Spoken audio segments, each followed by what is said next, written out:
Welcome to The Explainer. So glad you're here. Today, we're diving straight into something super important: Oklahoma's 2025-2026 school immunization rules.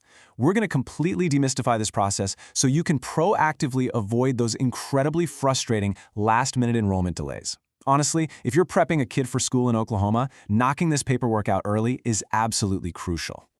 Here's our quick roadmap for today. We'll cover the basic rules, the required vaccines by grade, how to handle proof and exemptions, what actually happens with missing records, and wrap up with some really practical tips. We're going to walk you through this whole enrollment journey step by step. Okay, Section 1, Oklahoma Immunization Rules Explained. Let's get into it. So let me ask you point blank, are your child's records actually ready for the 2025-2026 school year? Because as of this upcoming year, Oklahoma requires kids 2 months and older to have proof of vaccines or an approved exemption before they can even attend. And heads up, this isn't just a public school thing. This mandate covers public, private, and parochial schools, plus child care and Head Start programs too. Now, you might be wondering, what's the big why behind a mountain of paperwork?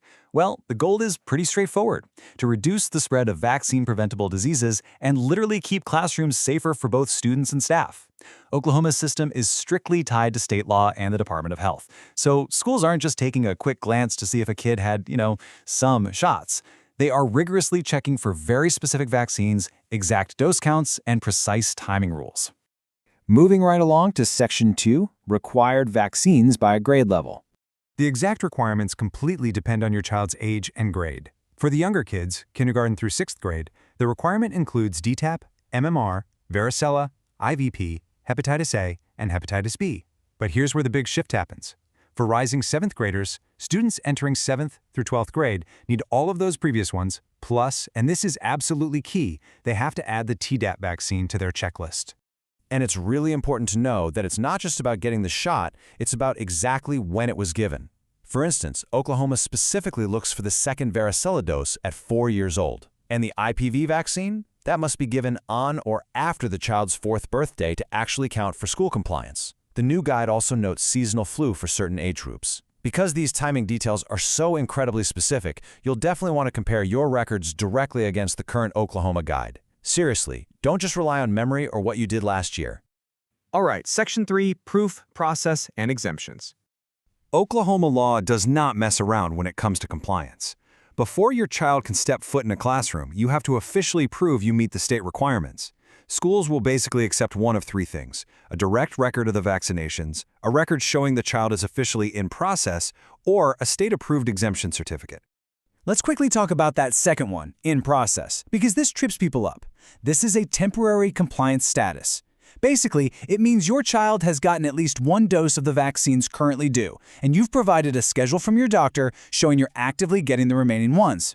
Just to be super clear, being in process is not the same as being done. It's just a temporary pass, and you've got to strictly stick to the clinic's timeline. Now, if you're seeking an exemption for medical, religious, or personal reasons, you absolutely must know the timeline. These aren't automatic. They have to be reviewed and approved by the Oklahoma State Department of Health. If you request it online, it's super fast, usually 1 to 3 business days. But if you mail it in, you're looking at 3 to 6 weeks, and honestly, even longer during the back-to-school rush. So yeah, there's a real sense of urgency to get this done early. Oh, and let's bust a super common myth right here, because this saves so much frustration. You literally cannot get an exemption issued by your county health department, your private doctor, or by just showing up in person at the state health department. No way. The state handles these exclusively through their specific online or mail-in system. Don't waste a trip.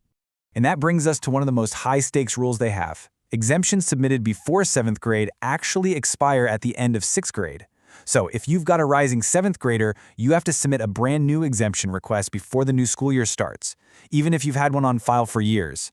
The approved certificate does stay on file and transfers if you move to another Oklahoma school, but that 7th grade expiration, that is a hard, strict deadline. Moving to Section 4, Missing Records and Disease Outbreaks. Now, here's a situation that often turns into a total administrative nightmare. To put it bluntly, lost records are not a valid exemption. You can't just say, hey, I can't find them and get a pass. If records are missing, the state recommends you contact your local health department or your kid's doctor. They can look at past history, give any missing shots, and literally recreate a valid record for the school. A ton of enrollment delays happen simply because papers are lost, not because the kid is actually behind on their shots. We also need to talk about why schools take this so seriously. On a normal, everyday basis, exempt students attend school totally as usual. But if there is a disease outbreak, the state health department steps in. Public health officials can legally limit exposure.